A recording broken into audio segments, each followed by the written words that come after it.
Functions have vocabulary or terms associated with those equations, and as well as some mathematical notation. So the mathematical notation is this: y equals f, and then a parenthesis with an x. And that's read y equals, and this is what we want to make sure that you get. It's not f times x, it's read f of x. So it's the function of that variable x. Just to dissect this a little bit further, the letter f is the name of the function. You'll see in the next example why we want that. X then is the input into the function or the rule, and y is going to be the output or the result from x. Now if we take a look, we've got three functions listed below. I have function f, I have function g, and I have function h. They all have their own unique rule. These could have been written as y equals 3x plus 1, or y equals x squared, or y equals t minus 4. Now, if I asked you to go to the y function, you would know where to go because there are three different y functions in this example. So in the first piece here, let's show you how this works. This says, go to your f function. Go to your f function, and what you want to do is input 1 into the f rule. If you look at the notation, f parenthesis x, the x now gets replaced with the number 1. So in this particular rule, it says 3 times the x value, which I now want to be 1, and then add 1, and let's simplify that. 3 plus 1 is 4. So what you just did there was you made a coordinate or an ordered pair. When I put 1 into this rule, my output was 4. When I put x, 1 into the rule, my output y was 4. Using the same rule, f rule. Now I want you to put 0 into your rule. So if you notice the notation there, x gets now to become a value of 0. So my rule now, this x gets to become the value of 0. 3 times 0 plus 1 is 1. I've made a relationship. When we put 0 into the rule, 1 came out. Let's try putting 2 in. Again, you can see that it's in the x position. X gets to become this value, 3. So instead of writing x, its value is 2. Add 1.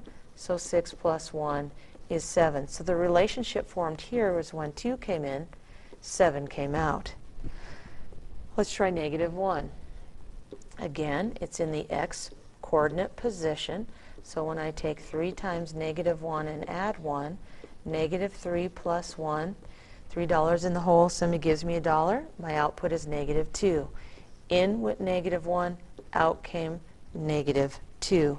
Now we can look at a relationship on this graph. So I'm going to plot these ordered pairs. So the first one, 1, 4. X is 1, y is 4. And I denote that location. In my second coordinate, x was 0, y was 1. X is 0, y is 1. In the third relationship, x was 2 and y was 7. 1, 2, 3, 4, 5, 6, 7, a little off my grid. And then the last relationship, x is negative 1, y is negative 2. So I'm down at the bottom here. Now, this is a scatter plot showing individual ordered pairs or solutions. And if I connect it, now I've formed a graph. Each one of these are solutions to that function.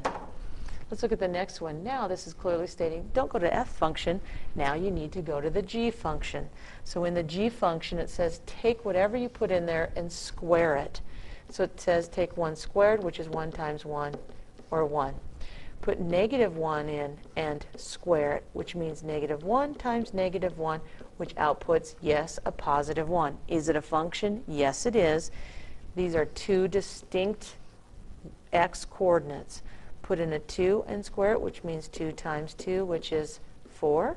Put a -2 in and square the entire -2, which says multiply it by itself twice, and you get out a 4. So now, looking at the ordered pairs we formed in the first, we formed the ordered pair in 1, out 1. Second one, in -1, out 1. Third one, in 2, out 4. And then the last one here, in -2, out 4. We're going to do one more on this. I'm going to put 0 into my function. If I put 0 into my function and square it, 0 times 0 is 0. So now I actually have 5 ordered pairs. So the first one, 1, 1. Over 1, up 1. Next position, over -1, up 1. Third, over 2, up 4. Next ordered pair, over -2, up 4. In the last position, 0, 0, the origin. Now, again, we have a scatter plot.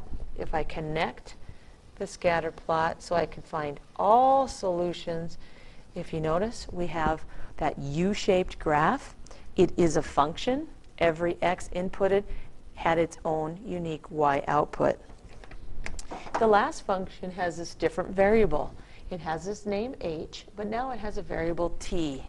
The variable input is t. It works the same as x. If that bothers you, you can just rewrite it as x minus 4 so you can see it on the coordinate system. So in h, it says put this in, 4 goes in. The rule says take that in, subtract 4, I get 0. 5 goes into my rule. Rule says take the input, subtract 4, and I get 1 in this particular situation. The next one says in goes 3. 3 goes into my rule. Can only go in for that variable. Out comes -1.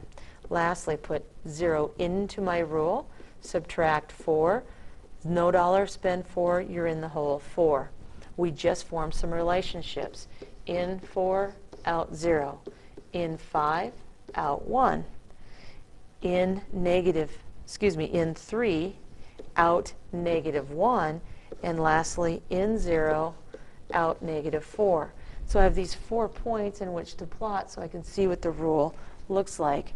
So when I put in 4, I got out 0. So here's my origin, 1, 2, 3, 4. Next time I put in 5 and I got out 1. Second case I put in 3 and I got out -1.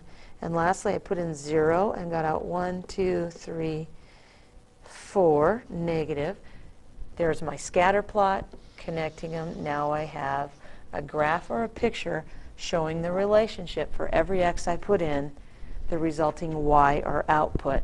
So function notation is very important to understand what's happening when you see this kind of notation. F at 1, F at 0, f of x.